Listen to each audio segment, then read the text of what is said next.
Hey there, welcome. I'm Charlotte Smith of 3 Cow Marketing, and thank you so much for being here. Funny story, I just did this live video and I didn't have my microphone on, so there was no sound and I was done. Isn't it just like that some days? But I am here to continue with the 25 steps to start and set up your farm business and the description of them. Um, I'm just going to check and make sure I am live over here, uh, whether I am or not. It's okay, but I want to make sure. I've been getting emails already and Facebook and Instagram messages that these 25 steps have helped many of you immensely already. Some of you are brand new farmers. I even got an email from one lady. She said she's been farming for 20 years and she wished she'd heard this stuff 20 years ago. She's still making changes. So just a reminder, these are the exact steps that I wish someone had given me when I started my farm 10 years ago. I struggled the first few years figuring out what I should do next. Get the list. It's going to help you tremendously. It's at 3cowmarketing.com/25 steps. That's a complete checklist. But then what I'm using my time here for with you now is to go in more depth and explain each of the steps and what I mean, how to do them. All right. So today, where we left off last time with the second episode, like I said, this is episode 3, is the step 12, create a description of your ideal customer. I want to mention too, forgot to mention, these are all over anywhere you listen to podcasts, the Profitable Mindset podcast. You'll find the same 5 episodes describing the steps too. So you can listen there as well. But this is, I'm going to explain them here. And I love being able to do it on video sometimes too and use hand motions to get the point across. Sometimes that's better for some of you. So this step, this create a description of your ideal customer, is often a neglected step by most people. They want to rush through and skip over it. But I know that if someone comes to me and for consulting and their marketing is falling flat, like they're practicing, they're doing marketing, but it's just not getting any response, I know they've skipped this step. This is really just the very foundation of creating a brand is knowing who it is you're selling to, that one person, and what problem do you solve for them. That's the first step of creating a brand, and you've got to have this in place to make sure your marketing works to get your farm sustainable. So I'm going to give you a few ideas on how to do this. What you want to do is first, and feel free to write this down and take notes as we go, is think of those 1 or 2 or 3 customers who you love and you wish all of your customers were just like her. So when I first did my ideal customer years and years ago, I had 3 customers in mind, and they're still customers after almost 10 years. All right. So I had 3 people in mind when I did this, and I created a description of one ideal customer based on the traits I like best of all 3 of them. But they did all 3 share a couple traits in common. One of those traits was they did not question my price. They trusted me, even though they weren't the wealthiest people in the world. And 2 of them were stay-at-home moms, and the third woman has a corporate career. So they're all socioeconomic levels. And they trusted me to price my products in a way that I needed to be sustainable and to be there to help them. They never, ever questioned my price. So that was one thing they had in common. The second thing they had in common, which I just loved, is they were loyal to my farm. They wanted to buy my products, even though they could get similar products from other farms cheaper and closer to them. They came to my farm. They valued the relationship with me enough to do that. And the relationship that you build, that I teach you guys how to build, is the one thing that keeps them coming back. Otherwise, if there is no relationship, they are going to get it cheaper somewhere else where it's more convenient. These people did not do that. So I based my ideal customer description on a combination of the 3 of those people. And I want you to do the same. Think of those people. Now, if you don't have customers yet, make this up. Do you have a friend who would be your dream customer if you were already selling that product? Why would she be your dream customer? I want you to describe her so you'll make a lot of it up in your head. And then as time goes on, you will fine tune your description. You will update your description. The first time I created an ideal customer description, I probably changed it once a month the first 6 months. Now I change it up about once a year. I make sure I'm still on track. But I want to give you something that I've been alluding to here, another piece of advice. And that is that your ideal customer is probably a woman. I learned this because I read a book last year called Why She Buys. And it says in there that women make 80% of the buying decisions in this country. Now, I don't know about your household, but I'm thinking, that's kind of true in my household. All right. So this book gave me kind of confirmation of something my intuition already said. And even though men still shop at our farm store, many times if they're married, they come into the store with a list of things their wife sent them to get. Okay. So you might consider that your ideal customer is very likely to be a woman. Now, if you want to choose to have an ideal customer that's a man, that's fine. It's totally up to you. I'm sharing a little insight here, though, that might help you. There is another quote in that book, which I really love. And it says that if she doesn't like it, he doesn't get it. Again, does that happen in your household? Because my husband would probably say, oh, yeah, that's about right, if he were here listening to this. And I know when I say that on stage at conferences, almost the whole audience is like, oh, yeah, that happens in our house.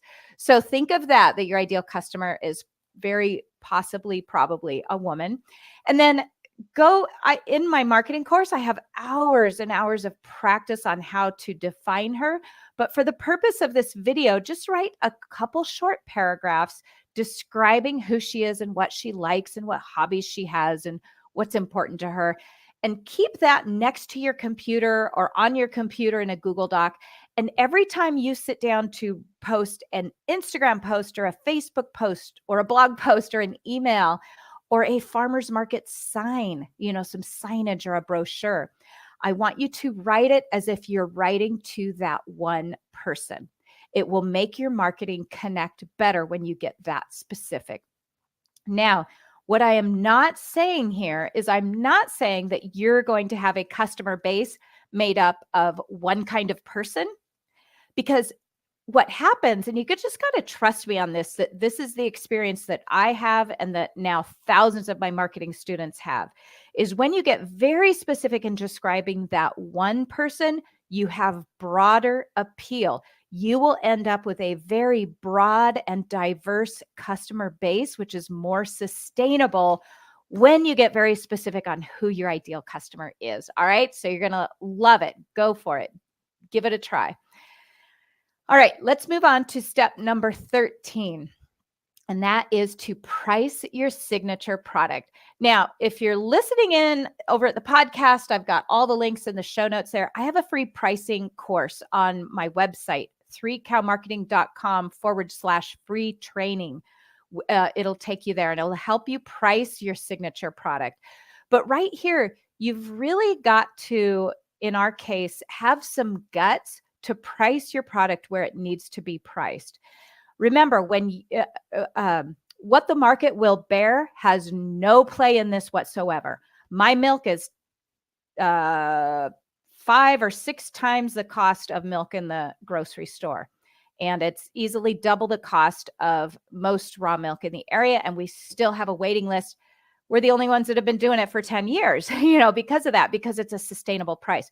Your ideal customer will trust that you are pricing your product sustainably, and it doesn't matter what the rest of the market is charging or what people are paying when you have that relationship with them. So you got to have some guts. You got to have a mindset shift that you've got to price your product to be sustainable, not what other farmers are pricing it at and not what you think the market will bear. All right. So make sure you've got that priced right so you don't lose a lot of money and be out of business. Remember the statistic I shared in episode 1 that 80% of farmers are out of business by year 2 and 98% of farmers are out of business by year 5. So you have small chance of making it to the 5-year mark, this is going to double your chances. I'm not pointing at you guys. I'm pointing at my notes that are in front of my face here. So doing these things on these 25 steps are going to help you get to that 5-year mark and be sustainable and profitable, not run ragged. Okay, let's move on to step 14. And this is where I want you to choose a website domain name. Now, a domain name, your URL for your website, is something like www.yourfarmname.com usually. What I want you to be careful of is don't go Googling a bunch of names to see if they're available until you're ready to buy, because there are bots on the internet that know when you Google a name that is not purchased yet and it's available, they know you're interested in that name. So the bots will purchase it. And if you come back to purchase it later in the day or later anytime, there's a good chance that name will be purchased, and then they will try to sell it back to you at a much higher price. Most of the names I buy have been under $10. They're $5 or $8. Well, if a bot snaps it up and wants to sell it to you the next day when you come back and decide to buy it, it could easily be $100. So make sure, what I'm saying there is, if you're ready to purchase your URL or your website domain name, have your credit card handy, and then go see which one of the names you want is available and purchase them. All right, be ready to do it. Now, I suggest you go to namecheap.com. You do not own your domain name. Just so you know, you don't own it. You are renting it. You're renting a little space on the internet where you can put your information, right? So therefore, there's a fee, and make sure you click the button to pay this fee automatically every year so your name doesn't expire. Mine are set to auto renew every 3 years. So I pay for my domain names for 3 years at one time. And so you can set it up, I think, 1, 2, and 3 years. Make sure that's automatic. You don't want your name to expire and lose your domain name. A bot will snap it up and say, hey, your website expired. You can have it back for $500. Don't have that happen. So just make sure it's set up to auto renew. All right. Then I am going to skip a step. Step 15, we're going to talk about next video. I'm going to skip to step 16 because it goes along with the one I just talked about. And this is, you need to build a website. In today's world, when people have a problem they're trying to solve, or they're looking for a solution, or they have a goal they want to reach, like when I was training for triathlons, and then when my daughter got married, what do? We wake up and we go to the Google to plan the wedding and all the things, and plan the race day, and find new insurance, and any struggle we have in life, we go there first. So you've got to have an internet presence. If you were questioning, thinking Facebook would be enough or Instagram, a website is your foundation. Facebook and Instagram will not work to build a profitable farm unless you've got your website set up. So I teach you, remember, I got your back in so many things. We got a free course. I teach you how free to build a pretty website. And that, again, is on that free training page over on 3Cow Marketing. But you've got to have it today. And I built my first site in 2011, and it was way more cumbersome back then to build a website. So you've got it pretty easy today. Plus, we walk you through it step by step. And you've really got to have a pretty website today. So if you built a website 5 years ago and you haven't updated it, you might need to redo it. Today, our customers and our potential customers expect a beautiful website, because that is what's out there on the internet. And if they land on your ugly website that's difficult to navigate, they will click away to find someone where it's easier. So our free training will help make sure that you've got the right pages in the right order, and you're saying the right things on the right pages too. All right. So take some time to build a website. It took me weeks to build mine back in 2011, but in our website training, you can get that up in 1 day at the most in today's world, with some really pretty of your own photos, or you can use stock photos. So just know that you got to have a website in today's world. It's part of the cost of doing business in our online connected world. So that wraps up the steps for today in part 3. Remember, if you listen to podcasts, the Profitable Mindset podcast is anywhere, any platform. We're on all platforms. I have a contest going on where the first 6 weeks, if you leave a review, you can enter into a drawing and have a chance for a free website audit from me, or social media account audit if you don't have website yet. All right. We already drew our first winner yesterday. Jen, I'll be working with her to get her website in shape. Would love for you to join by leaving a review. The reason I'm doing that is the first 6 weeks of a podcast are super crucial for letting the algorithm know that I have material that people want, and the reviews help do that. So you're really helping me out by letting the algorithm know that I have something that helps farmers when you leave a review. So please do that. The links are all in the notes with this video too. All right. So this was part 3. I'll be back with part 4. Remember, it's 5 parts, the 25 steps to start and set up your farm business. It's helping people everywhere. I'm getting lots of messages, and you can get the full checklist at 3cowmarketing.com/25 steps. All right. Take care. I will see you soon, and for sure in the next